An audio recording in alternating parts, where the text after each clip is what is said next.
Allez, Beshem Hashem Naasev Lastiach, Parashat Tazria, Metzora, 5783. Paracha énorme. Le début de la paracha, d'abord, il faut rappeler, avant de commencer la paracha, qu'aujourd'hui, on est Rosh Chodesh Iyar. 30 Nissan. Le jour de Rosh Chodesh, le premier Iyar, c'est ce soir. Donc ce soir, Ishtabar Shemolahad, on est Shabbat, Rosh Chodesh. Aujourd'hui, Rabotaï, le 30 Nissan, la Iloula de qui? Qui peut me dire c'est la Iloula de qui? Non, l'élève de Arizal. Chaim Vital, non? Rabbi Chaim Vital. Rabbi Chaim Vital, c'est la Iloula aujourd'hui, le 30 Nissan, Rabotaï. C'est le jour de sa Iloula. Élève du Harizal, celui qui a diffusé la Torah de son maître, celui qui a bu le puits de Myriam. Le Harizal, il a emmené pour boire le puits de Myriam. Il a dit, viens, je vais t'enseigner une Torah, qu'il faudrait normalement une vie pour l'enseigner. Mais le Harizal, Rabotaï, il est resté avec Tzfat que 2 ans et demi. Il n'est pas resté longtemps à Tzfat. Le Harizal est décédé à 37 ans. En une nuit, il a appris à Rabbi Chaim Vital des choses qu'il fallait 70 ans pour s'en rappeler. Mais comme il a fait descendre au Kinneret, il lui a donné l'eau de Myriam. Celui qui boit l'eau de Myriam, il n'a plus de shirha. Il n'oublie rien. Tout ce qu'il écoute, il retient. Et en plus de ça, il ne tombe pas malade. Quand est-ce qu'on a l'occasion de voir ce puits de Myriam? Quand est-ce qu'on a l'occasion de tomber sur le puits de Myriam, Rabotaï? Est-ce que quelqu'un ici, samedi soir à Shrecha, dès que Shabbat il sort, le Kolbo il ramène, c'est ramené dans le Rama, que le puits de Myriam il tourne dans les Mahayanot, il peut être dans les robinets de tout le Ham Israël. Et quelqu'un il peut tomber sur l'eau de Myriam. Et c'est pour cela qu'on dit Aftem Maïm Bessasson Mimayane Aishua, samedi soir on remplit la cafetière d'eau directement qu'on a ouvert le robinet Motzei Shabbat. En même temps, on boit chaud, parce que celui qui boit chaud le samedi soir, c'est une refoua pour sa tristesse. Comme c'est écrit Mehabesh le'atzevotam. Mehabesh, ça met un pansement à la tristesse. Mehabesh, Maïm, Hamin, Bemotzei Shabbat. C'est le shot samedi soir. Les Marocains, dès que Shabbat ils sortent, ils font le thé. C'est une ségoula pour être joyeux dans la semaine. Et en plus de ça, Rabotaï, en plus de ça, on peut avoir l'eau de Myriam. Et c'est connu qu'il y avait un lépreux, puisque c'est Parashat Tazria Metzora, c'est magnifique. Il y avait un lépreux qui a envoyé sa femme tous les samedis soirs pour puiser de l'eau. Lui, il était en bidoud, le lépreux, il était toujours en excommunié. Et il a envoyé pour puiser de l'eau, comme ça au moins, hein, elle peut tomber un jour sur l'eau de Myriam pour qu'il guérisse.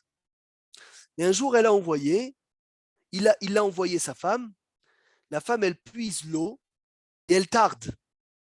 Elle tarde. Le mari, c'était un nerveux. Et quand elle rentre avec le puits, avec l'eau, il crie à sa femme. Il dit, mais tout ce que je t'ai attendu, qu'est-ce que tu faisais? Et la femme, la pauvre, du cri, elle a lâché le broc d'eau. Et l'eau, il est tombé par terre, elle a éclaboussé un peu sur le lépreux. Et les endroits dans lesquels les gouttes sont tombées, il a guéri. C'était l'eau de Myriam. Mais malheureusement, toute l'eau était emmêlée dans la terre. Et il a perdu, à cause du caas, il a perdu la refoua. De là, on dit que Rabotaï Ragzan, un coléreux, Loala Beyado et la Ragzanuto. La seule chose qu'il a gagné, c'est ses nerfs. À part ses nerfs, il n'a rien gagné. Dirachi, il a perdu sa santé, il a perdu sa vitalité, il a perdu ses cochotes. Et là, ce monsieur, il a même perdu l'eau de Myriam. Donc, ce Rosh Chodesh Iyar, avant de démarrer le cours, Rabotaï, avant de démarrer le cours, aujourd'hui, c'est l'Aïloula de Rabbi Chaim Vital, je vous l'ai dit.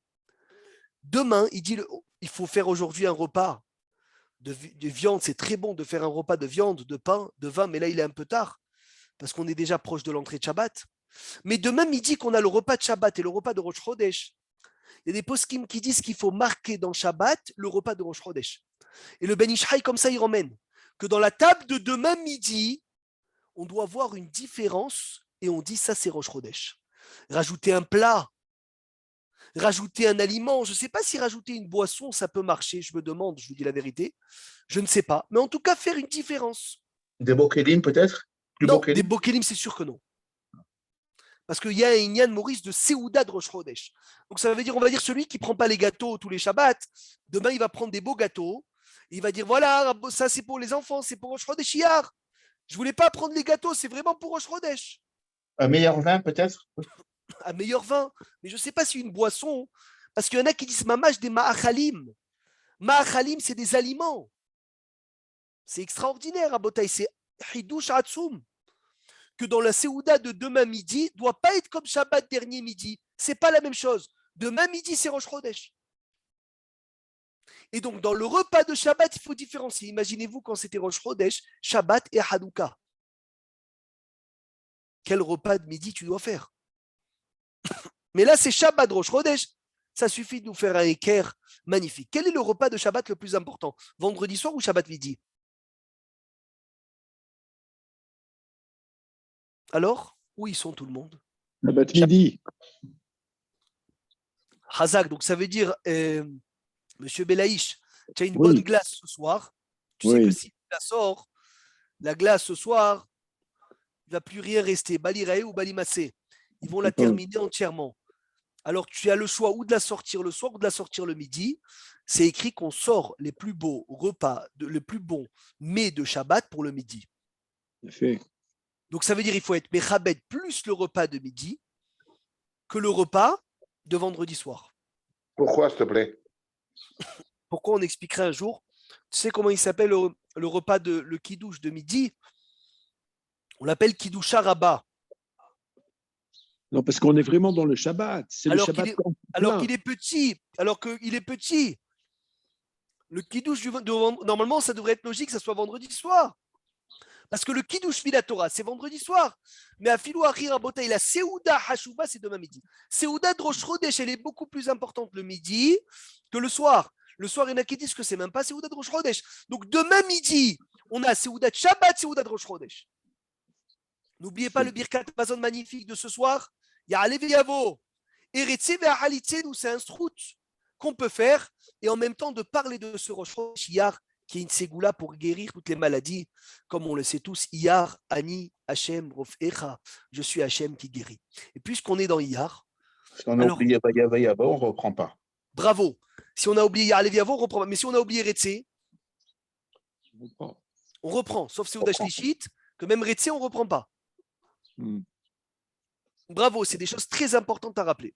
Et puisque c'est Yarani Hashem Rofecha, Rabotai, Parashat Tazria, Metzora, elle parle de la lèpre. Et on va s'attarder un peu avant d'essayer, Blin Eder Bezrat Hashem, de faire 2-3 Mishnayot aussi de Pirkei Avot. On va essayer de comprendre une Nekuda, un sujet magnifique sur ce Metzora, et écoutez bien. Vous savez que le début de la paracha parle de Brit Mila. Isha Kitazriya Veyaleda Zachar. Betamea Shivaat Yamim Bayom Hashemini. Imol Bessar Orlato. De là, on apprend, si ma mémoire est bonne, que la Brit Mila se fait même Shabbat. Parce que c'est écrit Bayom Hashemini. Imol Bessar Orlato. Il fera la Brit Mila de la chair de la Orla. Bravo Badi Yosef, c'est là où il avait dit Motsaï Shabbat Tazria Metzora, que celui qui assiste à une Brit Mila, on lui pardonne toutes ses fautes. Je ne sais pas si vous êtes au courant de ça. Celui qui assiste à une Brit Mila, on lui pardonne toutes ses fautes. Car la Mila et Mechila, c'est les mêmes lettres, sauf le Chet. Le Chet, c'est le 8. La Mila du 8e jour, ça fait Mechila. Hachem, il pardonne les fautes à tout celui qui assiste à une Brit Mila. Pourquoi? Parce qu'on le disait beaucoup, que Eliyahu Hanavi, lorsqu'il est dans une Brit Mila, ce n'est pas un srout, c'est une punition. Parce qu'il a dit à Hachem, tes enfants ne croient pas en la Brit. Hachem, il lui a dit, vas-y, t'associer dans chaque Brit Mila, tu verras qu'ils font la Brit Mila. Il a dit, Eliyahu Hanavi, mais je ne peux pas m'associer avec des Rechaïm. Hachem, il a dit, c'est ça ton problème? Alors, tout celui qui assiste à une Brit Mila, je lui pardonne toutes ses fautes. Mila, Rachetevot, Mishtatfea, Yisku, Libhilat, Haboré. Même Mishtatfea, ceux qui s'associent à elle, Yud, Yisku, ils mériteront. Lamed, Limhilat et Haboré du Créateur. C'est le début de la paracha. Ubayom Hashemidi, Bol Bessar Orlato. Le 8e jour, on fait la Brit Mila. C'est une mitzvah rabotaï sur le père. C'est pour cela que le père, il doit nommer le Shaliach Moël. Maintenant, vous savez. Certainement qu'Eliyahu Hanavi, il a dit ça, pas par prétention à Chazvé Shalom, mais justement pour qu'Hachem il pardonne le Béni Israël. Il a fait. Mais Hachem, il a dit à Hanavi, quoi, tu accuses mes enfants? Vas-y, associe-toi. Il lui a dit, mais je suis Pinchas. Pinchas, c'est un vengeur. Il ne peut pas supporter voir un fauteur. Il a dit, ah, c'est ça ton problème, je les pardonne. Maintenant, vous savez, Rabotai, que même le vendredi soir, il y a écrit que quand on rentre à la maison de la synagogue et on dit Vaïchoulou Hashamayim ve'aretz ve'chol tsevaam, il y a deux anges qui posent la main sur la tête et ils te disent Vesar avoncha vechatatra techupar. On te pardonne toutes les avérotes de la semaine. C'est magnifique. Je ne sais pas si vous êtes au courant que c'est pour ça qu'on bénit les enfants après le kidouche, parce que tu viens de ne plus avoir de avérotes. Donc, monsieur Yoel Dahan, tu es comme un hatan, le soutahoupa, que tu as béni les gens. C'est ça la raison. Puisque lorsque tu fais kidouche, tu n'as plus d'avérotes, alors tu es blanc, après le kidouche, tu es blanc. C'est pour cela qu'on dit que même quelqu'un qui ne fait pas Shabbat, mais qui fait le kidouche de vendredi soir, c'est une autre catégorie de personnes. Parce que du fait de faire le kidouche, Mohalim lo alkol avonotav, on lui pardonne ses fautes. On lui dit où est-ce qu'on a trouvé encore qu'on pardonne toutes les fautes de quelqu'un? Le mariage. Le mariage. Donc on a cité le mariage, Hatan Vekala, on a cité le kidouche, et on a cité quoi en troisième? Quand il a honte et qu'il dit rien. Oui, bon, ça c'est sûr, mais je te parle des sujets, des actions. La Brit Mila. Il vient le Ben Ish Chai, il dit ouvrez grand vos oreilles. Ça ne pardonne les fautes que si tu as fait tchouva. Un hatan qui rentre à sa choupa et qui n'a pas fait tchouva, la choupa ne lui pardonne pas ses fautes. Tu assistes à une Brit Mila, tu n'as pas fait tchouva, ça ne pardonne pas tes fautes. Tu fais le kidouche sans faire tchouva avant, ça ne pardonne pas les fautes. Maurice, est-ce que tu savais qu'il fallait faire tchouva avant kidouche? Quand on fait tchouva, on n'a pas besoin de la Brit Mila ou de tout ça. Oh, bravo, bravo. Eh ben non, il y a des fois, il faut faire tchouva et il faut une kaparat avodot, comme Kippour. Tchouva, et Kippour, il passe, il rince. Tchouva, c'est la lessive, et Kippour, c'est la machine à laver, sixième sens. Tu enchaînes la machine, tu as mis la lessive, ça marche. Par contre, Kippour seul, c'est comme une machine à laver sans lessive, mais une machine à laver qu'avec de l'eau, ça sent mauvais. Est-ce que vous avez entendu un jour qu'il faut faire tchouva avant qu'il douche? Je cherche un sidour autour de moi parce que c'est extraordinaire. Vous avez entendu parler de ça, Binyamin? Il y a aussi la mort aussi. Oui, bon, Badaï, ça c'est sûr. Ça, c'est Oui, sûr. je me rappelle que tu avais dit en sortant de la synagogue, il faut penser à faire tes chouvas. Non, mais est-ce que tu as vu ça écrit quelque part? Tu me l'as sorti, je ne sais pas où c'était écrit. Mais qu'on dit avant qu'il douche, je fais tchouva. Le Shem Yichud du Ben Ish Chai. Là, heureusement qu'il y a un rabbin qui s'appelle Tzemach Zerbiv. Il dit ce rave-là, ce tzaddik Nistar. Je ne vais plus répondre, arrête. Il dit qu'il y a écrit, celui qui lit le Leshem Yichud du Ben Ish Chai, c'est magnifique, Rabotai, c'est magnifique. C'est des choses qu'on ne se rend pas compte. À la fin, avant de faire Kiddush, il dit Areni mekabel alay mitzvah ta'aseh shel teshuva. Je reçois sur moi avant de faire Kiddush la mitzvah positive, la teshuva. Shenemar veshavta ad Hashem elokecha veshamata bekolo. Et là, une fois que tu as reçu la teshuva, tu commences sur Mashishi vaïchoulou hashamayim ve'aretz vechol tsevaam. Vous imaginez c'est quoi de venir et de témoigner sur la création du monde? Yom Mashishi vaïchoulou hashamayim ve'aretz vechol tsevaam. Fais teshuva avant. Comme ça, le kidouche, il vient, il te pardonne tes fautes. Et après, tu peux bénir tes enfants. Tu es blanc de Avera. Et je vais vous rajouter une chose encore plus. Il y a un Ed Ratson de prier après le kidouche. C'est un Ed Ratson de prier après le kidouche. C'est un moment de volonté de prier après le kidouche. C'est un moment kadosh parce que tu n'as plus d'Averot. Donc, vous avez vu, on attend Kippour. Mais on a vendredi soir des cadeaux d'Hachem.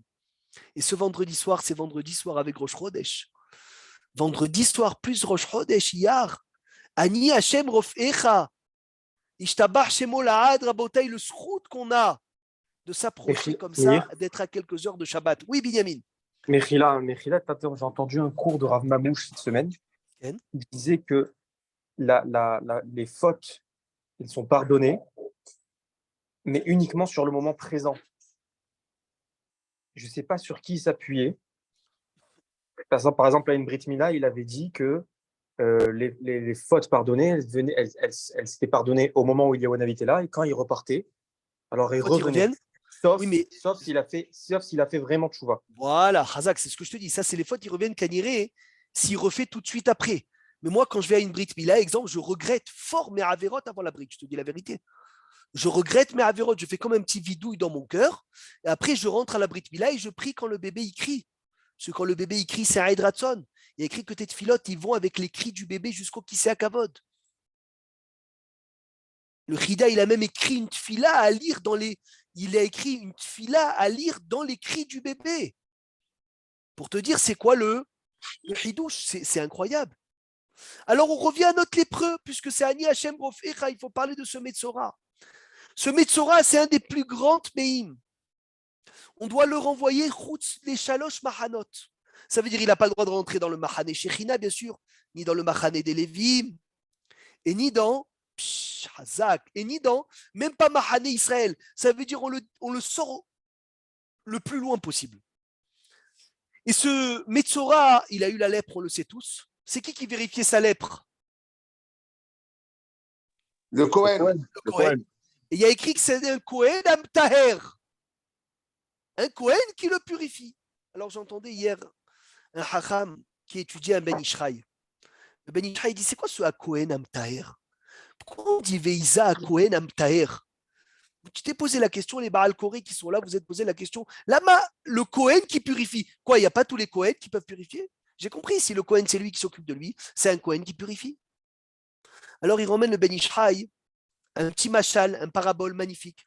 Que Darko Bakodesh, le Ben Ishraï, comment il sait raconter les histoires des machalim pour nous expliquer. Et il dit, il y avait un chacham qui étudiait tard le soir, qui s'est oublié dans son étude. Minuit, 1h, 2h du matin. Et à 2h du matin, il voit, oh là là, ma femme, elle va s'inquiéter, elle va me crier. Il va vite pour aller à la maison. Et en allant à la maison, il voit dans une maison magnifique, un château, des gens très, très, très, très riches qui sont en train de jouer aux cartes. Et ils sont en train de rigoler, ils sont en train de dire du Lachon Hara, ils sont en train de dire des bêtises. Et ça lui fait de la peine. Il dit, regardez comment ces gens, ils perdent leur temps, ils perdent leur argent. Chaval, il a toqué à la porte. Il est rentré, il s'est bien leur faire du moussard. Il leur a fait du moussard, il leur a dit, Rabotaï, vous savez que de jouer avec l'argent, ça rend pas sous la haïdoute. Vous savez que ça détruit le temps. Ça détruit votre argent. Vous êtes en train de ne pas étudier la Torah. Vous êtes en train de perdre. Et doucement, doucement, les gens, ils ont accepté le moussard. Ils ont accepté le moussard. Ils se sont mis à pleurer. Ils ont dit, on fait tchouva. Et à la fin, ils ont dit, on est tellement triste. Regarde, tu sais quoi, prends tout l'argent pour toi. Tout l'argent qui est sur la table qu'on a misé, il y avait des milliers d'euros, prends-les pour toi. Oh là, le Hacham, il raconte le Ben Ishraï, il dit, non, non, je veux pas. Il a dit, non, c'est pour toi. C'est pour que tu puisses vivre. On veut t'aider pour qu'on ait Kaparat Avonot. Le Rav, il a pris l'argent dans un grand sachet. Il arrive chez lui à la maison encore plus en retard. Sa femme, elle lui hurle. Qu'est-ce que tu fais? Pourquoi tu es arrivé en retard? Et là, il lui montre le sachet d'argent. Oh là là, dès qu'elle voit l'argent, elle dit, il n'y a pas de problème. Tu aurais dû venir même plus tard. Rien que donne-moi l'argent. Elle est contente, la femme, elle est heureuse. Lui, il est content, il étudie tranquille. Sa femme, elle a une chavila d'argent magnifique pendant 1 an. Elle dépense tous les jours Ben Porat Yosef, Ben Porat Aleaïn, il n'y a pas de problème. Après 1 an, il n'y a plus d'argent. La femme, elle lui dit, hey, regarde, tu sais, tu vas ramener de l'argent beaucoup il y a 1 an. On va chercher des joueurs. Va chercher Hazak, des gens qui remettent. Regarde l'histoire, Ben Ishraï, c'est Kodesh Kadashim. Alors lui, il dit, mais attends, je ne comprends pas, c'est pas toutes les ans que je t'emmène, c'est pas tous les Rosh Hashanah, tu reçois une Havila. Alors il s'est dit, bon, regarde, les gens qui ont joué, peut-être qu'ils sont encore en train de jouer. Je vais aller, je vais leur faire du moussard. Et peut-être qu'en leur faisant du moussard, ils vont me donner aussi tout ce qu'il y a sur la table. Il est parti, il a étudié au Beth Midrash. Il est sorti à 1h du matin, il repasse devant la même maison, ils sont en train de jouer. Oh là là, magnifique. Il rentre, il leur fait du moussard. Et il leur dit, c'est un sourd de jouer, etc. Et là, il se lève, il dit, mais dis-moi, qui tu es toi pour nous faire de la morale? Sors de là! Ils l'ont pris tous, ils l'ont jeté par la fenêtre. Et il est tombé, il a eu mal, il est parti chez son rab, il s'est mis à pleurer, il lui a dit, Rabbi, l'année dernière, j'ai fait du moussard. On m'a donné tout l'argent qui était sur la table des joueurs. Cette année, j'ai fait du moussard, non seulement que je n'ai pas reçu d'argent, j'ai reçu des coups. Il lui a dit, dis-moi, l'année dernière, tu as été les Shem Shamaim, c'est sûr. Cette année, tu n'avais pas un petit intérêt personnel? Et là, le Rav, il s'est mis à pleurer, il dit le Ben Ishraï. Splendide. Et il dit, C'est quoi ce Ben Ishai, regarde, Torah Lishma, c'est magnifique, il les raconte dans ses drachotes. Il se met à pleurer, il dit Rabbi, c'est vrai, je pensais à leur faire du moussard, mais récupérer les dollars sur la table. Il a dit, si c'est comme ça, tu ne peux pas faire du moussard, ton moussard, il est nul. Et il a dit, le Ben Ishraï, ouvrez grand vos oreilles. J'ai trouvé ça extraordinaire. Je l'ai appris cette année. C'est pour ça que c'est écrit Veïza à Kohen Hamtaer. Le Kohen, il doit purifier. Ça veut dire quoi, il doit purifier? Parce que vous savez que quand un lépreux y venait, il emmenait un korban. Il emmenait des choses au Beth Amikdash. Donc le Kohen, il était avantagé. Il recevait de l'argent sur ça. Il recevait des sacrifices. Il fait très attention qu'avant que le Kohen y purifie le lépreux, qu'il soit pur dans son cœur et qu'il ne pense pas un instant au cadeau qu'il va recevoir. Ou sinon, ce n'est pas un Kohen Metaher. Et c'est pour cela que la Torah, elle te dit Veïza ha-Kohen ham-taher. Le Kohen, il doit être Metaher, ça veut dire il doit avoir le cœur pur. Ah, mais monsieur, il faute, il va m'emmener un korban. Je vais gagner de la graisse, de la viande, je vais faire nourrir ma famille. Attention, Hasve Shalom. Quoi, tu penses à un fauteur parce qu'il va venir, il va t'emmener un korban, tu n'es pas Kohen Metaher. Attention si tu mélanges tes intérêts personnels dans la purification du Metzora. Et une histoire très connue, Rav Mordechai Eliaou, Zecher Tzadik Vekadosh Livracha, Hazak, Zecher Tzadik Vekadosh Livracha. Et il dit, il est parti un jour aux États-Unis, dans la maison d'un homme, un grand torem. Il a vu triste, un monsieur qui avait beaucoup d'argent. Rav Mordechai lui a dit, Rabbi, pourquoi tu es triste? Il lui a dit, pourquoi tu es triste? Le monsieur il s'est mis à pleurer, qu'il avait un fils unique qui sortait avec une Goya et qui devait se marier avec la Goya. Et Rav Mordechai lui a dit, regarde, laisse-moi lui parler. Et le monsieur il a dit, jamais Rabbi, je ne peux pas te laisser parler, j'ai honte. J'ai emmené tous les rabbanim pour lui parler. Non seulement qu'il n'écoute pas, mais en plus, il les a méprisés, il leur a mal parlé, ça se passe mal. J'ai honte pour ton kavod. Il lui a dit, Rav Mordechai, il a dit, si c'est pour mon kavod, moi je m'occupe de mon kavod, c'est pas grave. Il a dit, mon kavod, c'est moi qui le gère. Laisse-moi lui parler. Il a insisté. Rav Mordechai, il est monté dans sa chambre. Il rentre dans la chambre. Il lui parle 5, 10, 15, 20, 25 minutes, 30 minutes. Et il voit le petit qui sort, le jeune, en pleurs. Et il dit, papa, mais Ayom, je te jure que j'abandonne la Goya. Je vais aller chercher une Bat Israël Kshera.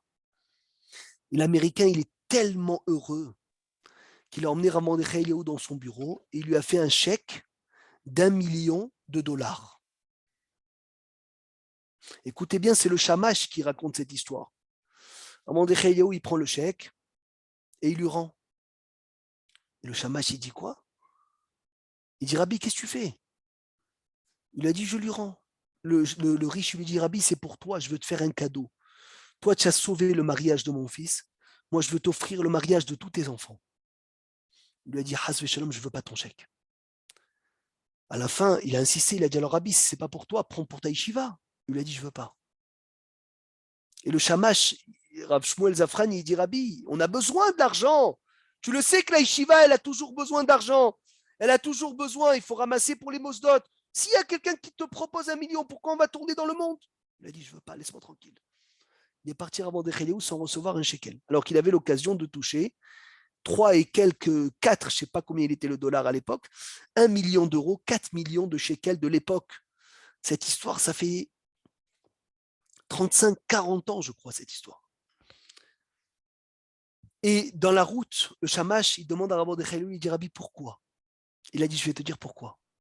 Il a dit, quand j'ai attrapé ce gosse, je me suis mis à lui parler. J'avais rien à lui dire vraiment. Mais la chose que je lui ai donnée, c'est mon cœur qu'il aime. Et je lui ai donné toute ma ahava, tout l'amour que j'avais en moi, je lui ai versé vers lui.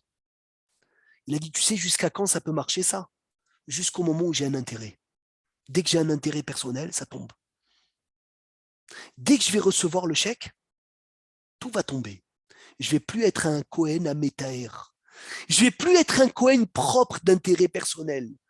Tant que tu es propre d'intérêt personnel, ça a un impact ce que tu fais. Dès que tu es plein d'intérêts personnels, Rabotaï, ça n'a plus d'impact. Des fois, on essaye de donner quelque chose à la maison, de venir de donner des halachot, de donner du moussard, de donner du hizouk. Mais attention, le Ben Ishai dit, attention de quel cœur ça sort. Est-ce que ça sort d'un cœur qui est naquis entièrement ou d'un cœur qui n'est pas très naquis? Maintenant, pour continuer sur ça, parce que c'est incroyable, il dit, Chafetz Chaim, c'est Rashi qui ramène d'abord au nom du Midrash, que puisque le Metzora, à cause de son Lachon Hara, il a parlé Lachon Hara au début, il a eu la lèpre dans les murs, après il a eu la lèpre dans les habits, après il a eu la lèpre dans le corps.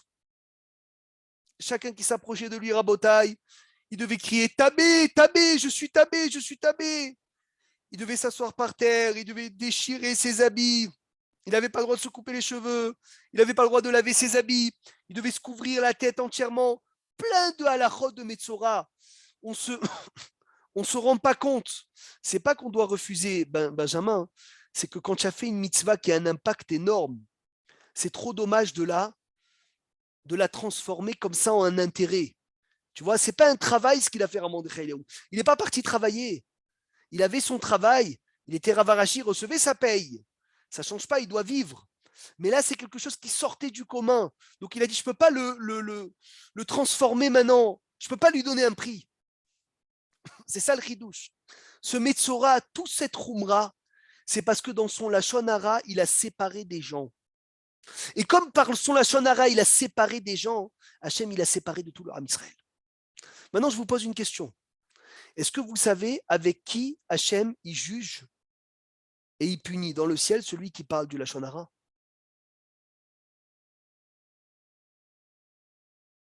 Quelqu'un a une réponse?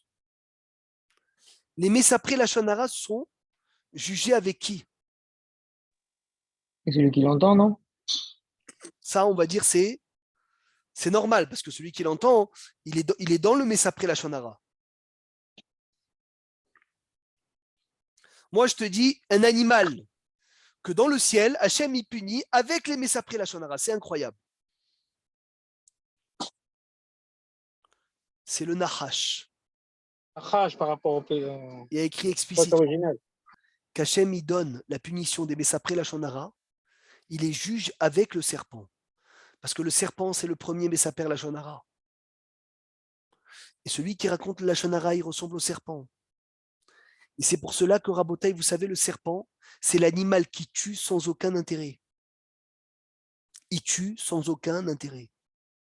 Ça veut dire que lorsqu'il mord, lorsqu'il pique, il n'a pas d'ana, il n'a pas de profit. Il n'a aucun profit. Le seul profit qu'il a, c'est de rabaisser l'autre, de tuer. Plein de gens qui racontent la Shonara n'ont aucun profit. Ils pensent qu'ils ont un profit, mais c'est zéro comme profit. Tu n'as ni de kavod, ni d'anaa, ni de rien du tout. La seule anaa, c'est de rabaisser l'autre. Ce n'est pas une anaa, ce n'est pas un profit. C'est pour cela que comme le Lachon Hara, comme le serpent qui tue, alors qu'il n'a pas d'intérêt, parce que Rabotaï, lorsqu'il tue le serpent, il ne mange pas, et même s'il mange, c'est le goût de la terre. Donc dans tous les cas, il n'a pas d'intérêt. Mais ça perd Lachon Hara qui détruit quelqu'un, il n'a pas d'intérêt. Et sachez une chose, qu'on peut vraiment détruire quelqu'un avec la bouche.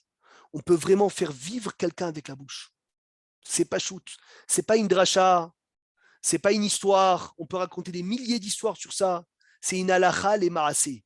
La mort et la vie sont dans les mains de la bouche. Et aujourd'hui, avec les réseaux sociaux, fois 1000.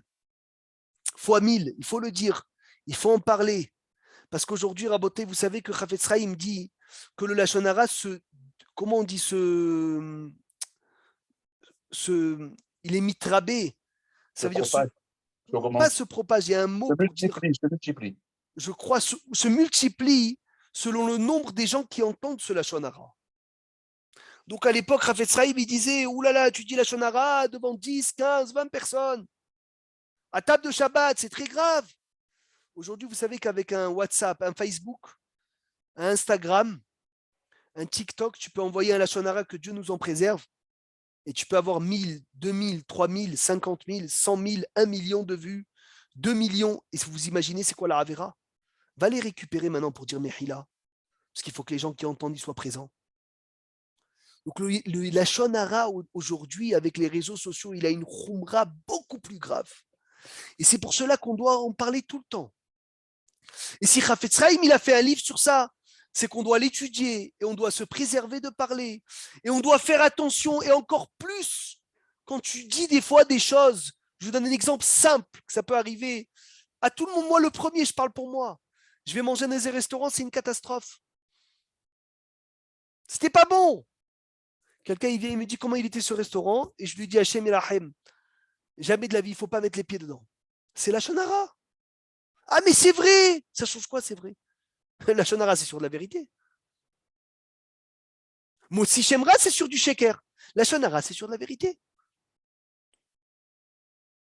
Et alors, peut-être qu'un soir, c'était pas bon. Peut-être qu'un soir, il s'est raté. Peut-être qu'il était débordé. Va savoir toutes les raisons qu'un soir, c'était pas bon. Mais on peut venir critiquer un restaurant, dire qu'il n'est pas bon, c'est assou. C'est la shonara. Tu peux ne pas y aller, ne va pas. Ça ne change rien. Tu veux, je ne retournerai plus à vie. C'est moi, c'est mon avis, c'est mon problème. Mais je n'ai pas besoin de dire à tout le monde, je ne retourne pas dans ce restaurant. Zénikra la shonara.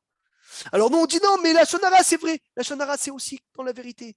Il dit le Chafetz Chaim, on peut arriver à la shonara le plus terrible quand on dit la shonara sur ses parents. Parce qu'en plus de ça, il y a Kibud Avahem, il y a Ishibo Ve'aviv Tiraou. On peut arriver à la shonara le plus terrible sur la shonara sur un Talmid Chacham. Qu'il y a aussi la mitzvah de respecter les Talmidei Chachamim. En plus de toute la gravité du Lachon Hara, on ne se rend pas compte avec combien de Averot on peut faire avec la bouche. C'est pour cela que le Gaon de Vilna a dit, il n'y a pas une chose qui est aussi pire dans la bouche que le Lachon Hara, il n'y a pas une chose qui est aussi grand dans la bouche que le Limud Torah.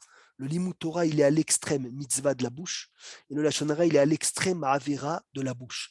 Donc si on savait c'était quoi le Lachon Hara, on se serait mis à comprendre, à essayer de faire attention, de ne pas ouvrir sa bouche pour n'importe quoi.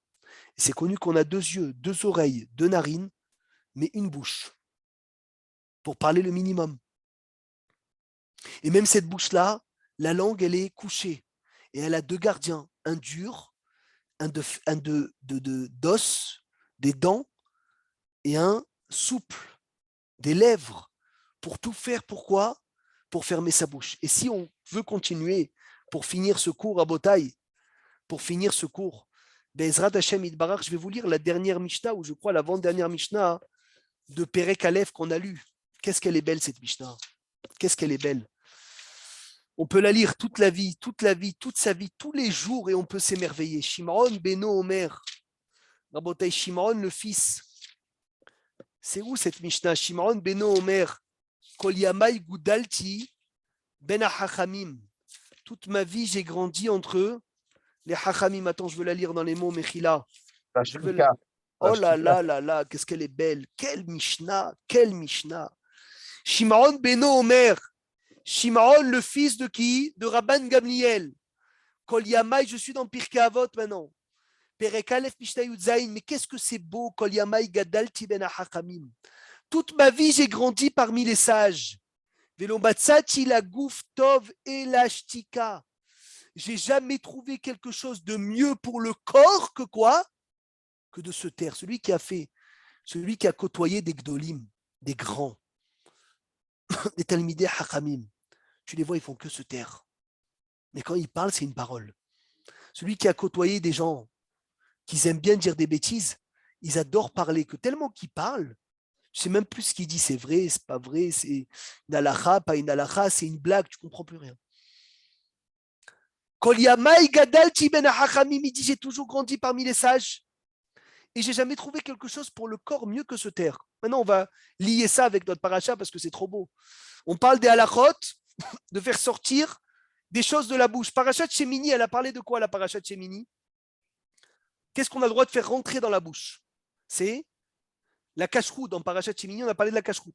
Tazria Metzora, c'est qu'est-ce qu'on peut faire sortir de la bouche. Donc d'abord apprends qu'est-ce que tu peux faire rentrer dans la bouche. Et là, tu vas apprendre qu'est-ce que tu peux faire sortir de la bouche. Maintenant, on aurait dû dire, j'ai pas trouvé mieux pour la neshama que de se taire. Là, il dit, j'ai pas trouvé mieux pourquoi que de se taire. J'ai jamais trouvé mieux que pour le corps. Vélo Massat, il a Gouftov et l'Ashtika. Quelqu'un, il peut me dire comment c'est bon pour le corps de se taire?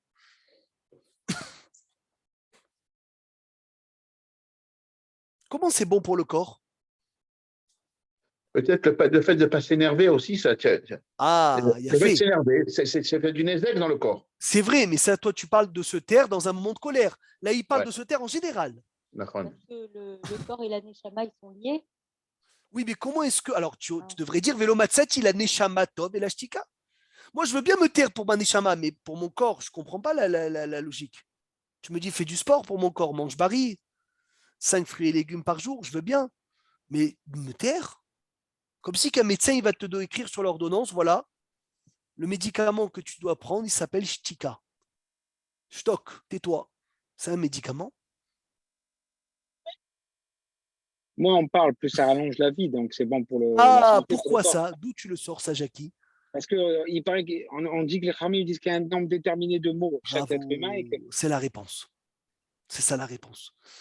Le Rabbi Moon, un jour, il a dit que un homme, il a un quota de mots à dire. Et dès qu'il a fini son quota de mots, il finit sa vie. Attention, de mots, je vous parle de mots certainement profanes. C'est-à-dire pas Avera, Chas Shalom. De mots stam, pas d'ivre Torah, parce que les paroles de Torah, ça rallonge la vie. Il dit, plus tu parles, moins tu vis. Donc, Velo Matzat, il a gouf tov et la shtika. La meilleure chose pour le corps, c'est quoi? C'est de se taire. Et sache-le que quand tu vas te taire, tu vas comprendre que tu vas être en meilleure santé et tu vas vivre plus de temps. C'est pélé, c'est un médicament de se taire. Et en plus, il dit Rafetz Chaim, le plus grand médicament. Shomer piv ulshono, shomer mitzarot nafsho. Celui qui garde sa bouche, il garde son âme de malheur. Après, il dit Velo a midrash ou aikar. L'essentiel, c'est pas le cours. Le cours qu'on fait aujourd'hui, c'est très beau, c'est magnifique, c'est merveilleux. Tu peux dire ce que tu veux, mais c'est pas l'essentiel. Et là, c'est l'essentiel, c'est l'action. Rabotai, je le dis pour moi, le cours du Lashon Hara, il est important, mais ça ne vaut pas quand je vais arriver dans une occasion de dire du Lashon Hara et je vais me retenir. Ça n'a rien à voir. Ça 100 fois plus que le cours. Et tout celui qui vient et qui parle beaucoup, mais vihet, il emmène de la parole. Donc, Rabotai, on a appris la Mahala de la Shtika, la Mahala de se taire. Est-ce que qui peut me dire le salaire d'un homme qui a envie de dire du Lashon Hara, une femme qui a envie de dire du Lashon Hara et qui se retient? Qu'est-ce qu'il a été écrit sur lui? Parce qu'au lieu de dire la punition, il vaut mieux dire le salaire, c'est plus intéressant. Oh là là, il y a quelqu'un qui m'écrit.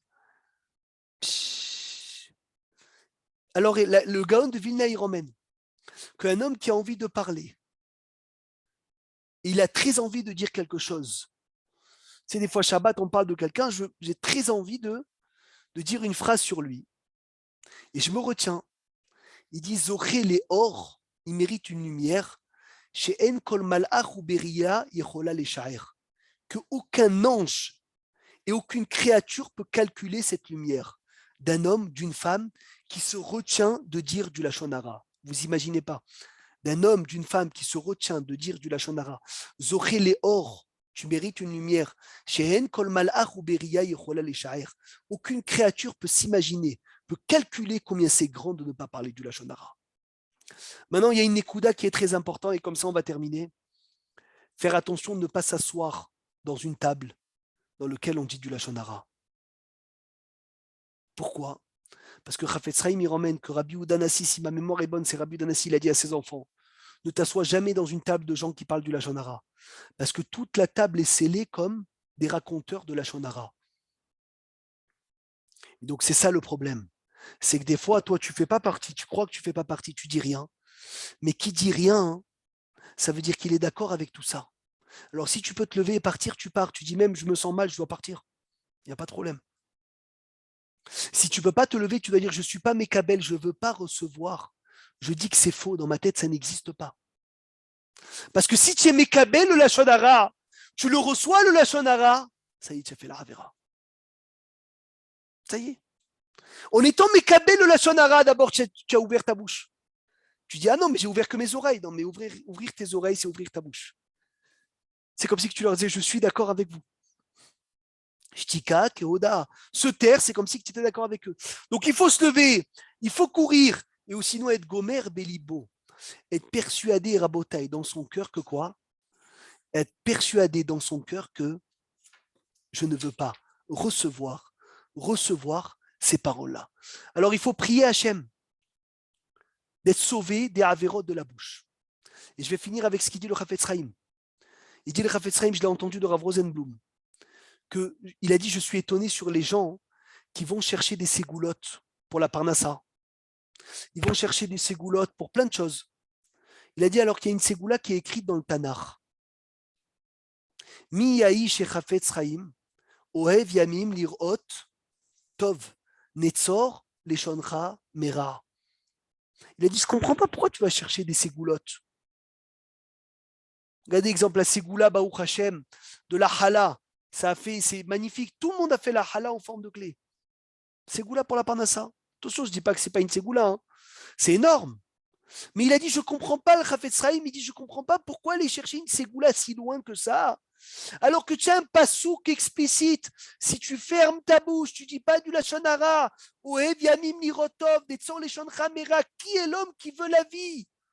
Et il a dit, vous n'avez pas une plus grande sgoula pour la parnassa, il dit, que de protéger sa bouche. D'abord, c'est une halakha. Et il a dit, le Zohar, il dit que lorsqu'un homme il parle du Lashon Hara, alors il y a un ange, je ne vais pas vous dire son nom, qu'on ne connaisse pas, qui ramasse tous ces Lashon Hara. Et chaque fois qu'il y a une prière de cet homme qui monte, il jette un Lashon Hara avec la prière pour rendre pas sous la prière. Et donc, il a dit, il n'y a pas plus important que de protéger ta bouche. Maurice, on protège notre bouche, on a un pékadosh, une bouche kadosh. Une bouche kadosh, elle peut décréter ce qu'elle veut. Donc, ne va pas chercher loin. Venez, on fait attention à notre bouche. Et dans ces jours dans lesquels on se bat pour la hardout, parce que les 24 000 élèves de Rabbi Akiva, ils sont morts d'une épidémie, parce que l'onagou kavod est basé. Le kavod, il commence par la bouche. Et quand tu fais kavod à quelqu'un, tu lui dis une belle parole, tu peux le faire vivre. Tu peux le faire vivre. Tu vois un monsieur qui est un peu déprimé, tu l'appelles. Tu as une personne dans la famille qui est loin, tu l'appelles, tu peux faire Bikur Cholim par le téléphone. Comment ça va? Echata Margish, Baruch Hashem, tu es fort. Tu as des kohot, tu fais du Lashon Hatov. Et comme ça, tu es Mekadesh ta bouche. Et Iratson Rabotai, qu'on soit zoré, d'être Mekadesh notre bouche, de ne pas salir la bouche. Et puisque comme ça, ben, Ezrat Hashem, on soit zoré, d'avoir la shtika d'abord pour les mauvaises paroles, et la koah dans les bonnes paroles. Amen, Kenyi Ratson, Shabbat Shalom, Mevorach.